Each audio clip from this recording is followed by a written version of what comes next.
Hello friends, स्वागत है आपका फिर से A to Z job vacancies channel में। होपफुली आप फिट होंगे और स्वस्थ होंगे।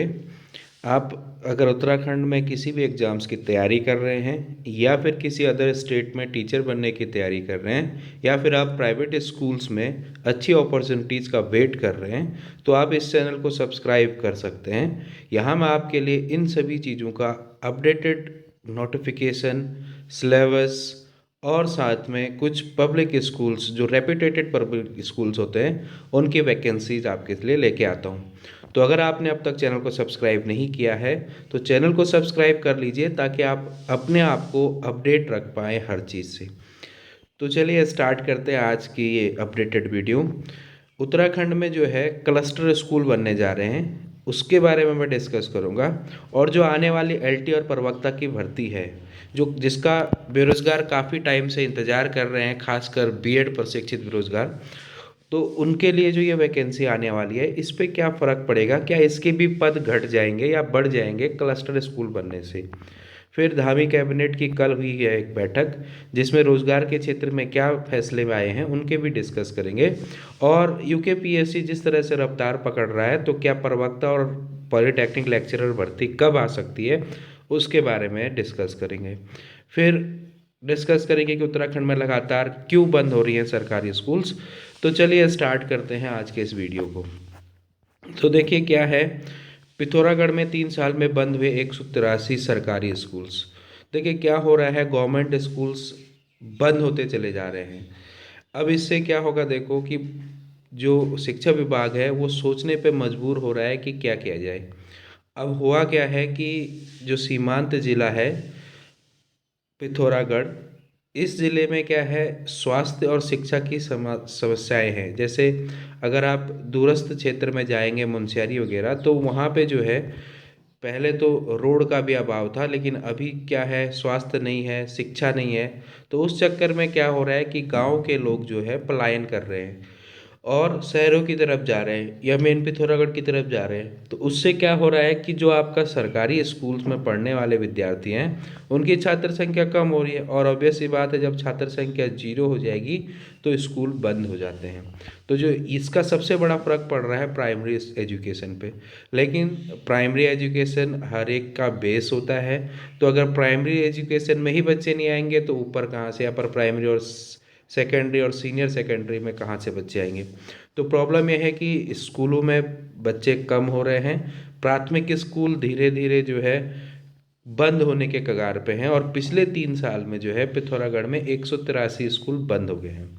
अब क्या है कि अभी भी बहुत सारे ऐसे स्कूल हैं पिथौरागढ़ में, प्राथमिक स्कूल जो है एकल छात्र पर चल रहे हैं, यानी केवल एक ही छात्र उस स्कूल में है।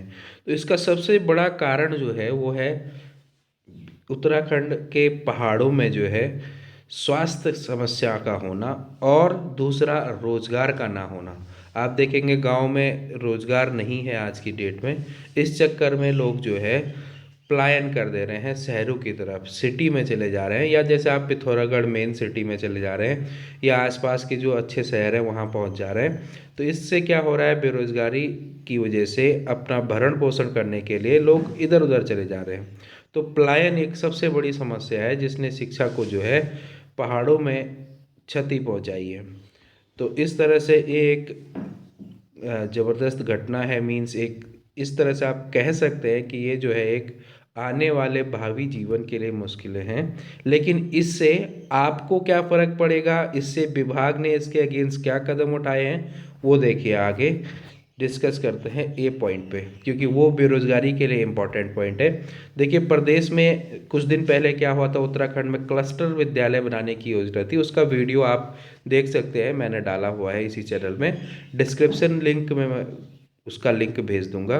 तो क्या है, प्रदेश के 21 क्लस्टर विद्यालयों को मिली मंजूरी, 24 करोड़ रुपए स्वीकृत। क्या हो रहा है, क्लस्टर विद्यालय क्या है, देखिए कि आसपास 15 किलोमीटर के अंदर कम छात्र संख्या वाले माध्यमिक स्कूलों को इंटर कॉलेज में मर्ज कर दिया गया है। यानी इसके अंदर इंटर कॉलेज भी आएंगे, लेकिन किसी एक इंटर कॉलेज में मर्ज कर दिया। सपोज करो कि एक इंटर कॉलेज चल रहा है 15 किलोमीटर के अंदर, और उसके आसपास 3-4 हाई स्कूल चल रहे हैं जिसमें 10-12 छात्र संख्या है। जो रोड से कनेक्टेड स्कूल हैं, तो उनको इसमें मर्ज करके एक साथ चलाने का कार्यक्रम चल रहा है। अब उसके लिए सबसे पहले बहुत सारे क्लस्टर स्कूल बनाने की योजना थी, 500 कुछ। तो आपने लिस्ट देखी होगी, मैंने इस चैनल में डाली हुई है, आप देख सकते हैं। तो क्या हुआ है उसके बाद, पहले चरण में यानी पहले चरण में जो है 21 क्लस्टर विद्यालय बनेंगे, यानी सब एक साथ नहीं बनेंगे, पहले 21 क्लस्टर विद्यालय बनाए जा रहे हैं। अब विद्यालय क्लस्टर बनेंगे तो ऑब्वियस सी बात है, सबसे पहला चाहिए भवन। तो उन भवन और सुख सुविधाओं को कलेक्ट करने के लिए जो है क्या हो गया है, धनराशि मंजूर हो चुकी है। जैसे जीआईसी गुरना पिथौरागढ़ के लिए 95 लाख रुपए, और इसी तरह से डीडी हाट के लिए 96 लाख, आगर के लिए 94 लाख, गढ़ाई गंगोली के लिए 94 लाख, इंटर कॉलेज धिमतौली के लिए 121 लाख। तो इस तरह से जो है आपके पास काफ़ी सारे जो है पैसे जो है सरकार खर्च कर रही है क्लस्टर विद्यालयों पे। तो एनईपी 2020 के तहत शिक्षा की गुणवत्ता में सुधार के लिए आसपास के कम छात्र वाले विद्यालयों का विलय कर क्लस्टर विद्यालय में करने का निर्णय लिया है। वर्तमान वित्तीय वर्ष में शिक्षा विभाग में करीब 100 विद्यालयों को क्लस्टर विद्यालय के रूप में स्थापित करने का प्रस्ताव सरकार को मिला है। चयनित क्लस्टर विद्यालयों में विभिन्न निर्माण कार्यों के लिए 23,74,67,000 की धनराशि स्वीकृत की गई है। तो देखिए इतना सारा अमाउंट जो है वो क्लस्टर विद्यालय के लिए बनाया गया है, 23,74,23,74,00,000। और ये एनईपी 2020 में क्या है कि इसका विभाग जो है हवाला दे रहा है कि एनईपी 2020 के अकॉर्डिंग ये बनाया जा रहा है। तो एक्चुअली क्या है कि छात्र संख्या कम होना इस क्लस्टर विद्यालय के निर्माण का एक पहला स्टेप, बहुत ही इम्पॉर्टेंट चीज़ है कि छात्र संख्या कम है तो ऑब्वियस सी बात है स्कूल क्लब हो जाएंगे, क्लस्टर बन जाएंगे। जैसे जीआईसी बुंगीधार टिहरी में देखिए 146 लाख रुपए का जो है बजट जारी हुआ है। तो इस तरह से अलग अलग बजट जारी हो गए हैं और ये क्लस्टर विद्यालय बनने जा रहे हैं। तो कुछ लोगों को लग रहा था कि क्लस्टर नहीं बनेंगे, लेकिन क्लस्टर बनेंगे क्योंकि इसका बजट जारी हो गया है, विभाग ने सरकार से अनुमति ले ली है। तो जैसे कि आपको पता है शिक्षा समवर्ती सूची का विषय जिसमें केंद्र का भी हस्तक्षेप होता है, तो वहाँ से भी बजट आ गया होगा। तो अब क्या होगा, जो कम न्यून छात्र संख्या वाले स्कूल हैं वो बंद हो जाएंगे। अब जब न्यून छात्र संख्या वाले स्कूल बंद हो जाएंगे तो उससे फ़र्क क्या पड़ेगा। एक तो देखिए कि आपको सबसे बड़ी समस्या होगी जॉब्स की। अगर क्लस्टर स्कूल्स होते हैं तो जॉब्स जो है वो नेगेटिव में चले जाएंगे, कम हो जाएंगे। अभी तो देखिए जॉब वैसे ही उत्तराखंड एलटी आप देख रहे हैं, काफ़ी टाइम से कहा जा रहा है कि भर्ती आएगी भर्ती आएगी भर्ती आएगी, लेकिन आज तक भर्ती नहीं मिल रही है। 10 मार्च को एग्ज़ाम है, वो तो पॉसिबल ही नहीं है क्योंकि अगर आज भी नोटिफिकेशन आता है तब भी एग्ज़ाम 10 मार्च को नहीं करा सकता, कोई भी एग्ज़ाम नहीं करा सकता 10 मार्च को। तो एग्ज़ाम 10 मार्च को किसी भी हाल में नहीं होगा, ये आप जान लीजिए। तो जॉब्स जो है वो कम हो जाएंगी क्योंकि अगर क्लस्टर विद्यालय बनेंगे तो स्कूलों की संख्या कम हो जाएगी। अब आप सोचिए कि जब 15 किलोमीटर के अंदर, पहाड़ में जो 15 किलोमीटर के अंदर स्कूल होंगे, कम से कम 8-10 स्कूल होंगे, और वो 8-10 अगर स्कूल एक जगह मर्ज हो गए तो इतने सारे टीचर पहले ही मर्ज हो जाएंगे, तो नई वैकेंसी का तो कोई मतलब ही नहीं है। तो अगर ये प्रक्रिया पूरी चली और मतलब ये सोच के चले कि 4-5 साल में सारे क्लस्टर स्कूल बन जाएंगे, तो जब सारे क्लस्टर स्कूल बन जाएंगे तो ये कंफर्म है कि न्यू वैकेंसीज नहीं आएंगी। दिस इज़ 100% श्योर कि वैकेंसीज आना कम हो जाएंगी। दूसरा क्या है देखिए कि क्या इस क्लस्टर स्कूल से या क्लस्टर स्कूल योजना से जो अभी एलटी आने वाला है 2024 में, जिसकी होप लगाए हुए हैं, और प्रवक्ता आने वाला है 2024 में, इनके अध्याचन पे या इनके पोस्ट पे क्या फ़र्क पड़ेगा। तो जैसा कि आयोग कह रहा है, शिक्षा विभाग के मंत्री कह रहे हैं कि इन दोनों भर्तियों का अधियाचन जा चुका है। तो अधियाचन अगर जा चुका है तो इन पे किसी भी तरह से पदों पे जो है कोई फ़र्क नहीं पड़ेगा। अगर ये जितने पद का अधियाचन गया है उसी के अकॉर्डिंग वैकेंसी निकलती है तो इनके पदों की संख्या घटाई नहीं जाएगी। तो एलटी के लिए क्या होगा, एलटी प्रवक्ता के लिए इस बार जो अभी वाले पद एलटी प्रवक्ता की भर्ती है जो अभी आनी है उसमें कोई डिक्रीज़ नहीं होगा, no decrease in the post, but एक कंडीशन में डिक्रीज होगा कि अगर आयोग ने क्या किया कि अध्याचन को वापस भेज दिया या विभाग ने वापस लौटा दिया।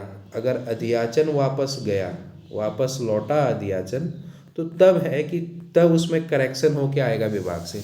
लेकिन मुझे नहीं लगता कि ऐसा कुछ होगा, क्योंकि अगर विभाग के पास इतना वापस लौट भी गया अध्याचन एक बारी के लिए, तो अभी भी शिक्षा विभाग में बहुत सारे पद खाली हैं।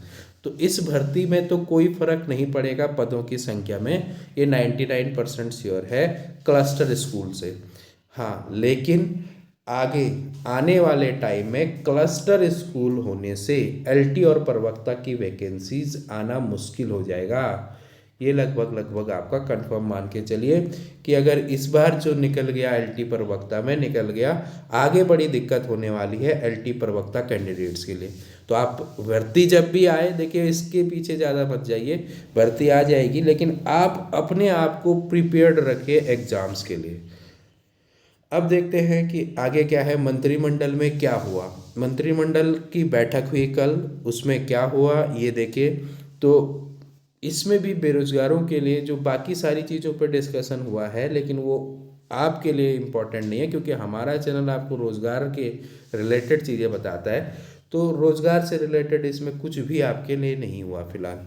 बस इसमें एक चीज़ हुआ है कि प्रोत्साहन राशि बढ़ेगी जो स्टूडेंट्स हैं उनके लिए, और जो आईटीआई के सभी छात्र छात्राएं हैं उनको जो है फ्री में यूनिफॉर्म प्रोवाइड करेगा गवर्नमेंट। ये एक रूल बना है, नया रूल।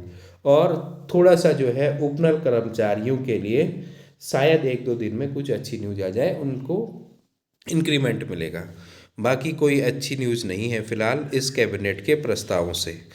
अब आगे देखिए क्या है आपके पास कि यूकेपीएससी जो है तेज़ी से सारी चीज़ें कर रहा है आजकल। तो उन्होंने क्या किया है कि जो वेटिंग कैंडिडेट थे, जो आपके पास वन आरक्षी परीक्षा के लिए थे फॉरेस्ट गार्ड के, तो वेटिंग कैंडिडेट का जो है वो फिजिकल बुला होना है 10 मार्च और 11 मार्च को, 2 दिन डिसाइड किया गया है। तो इस तरह से इसका शेड्यूल है। 218 पुरुष अभ्यर्थी और 115 महिला अभ्यर्थी।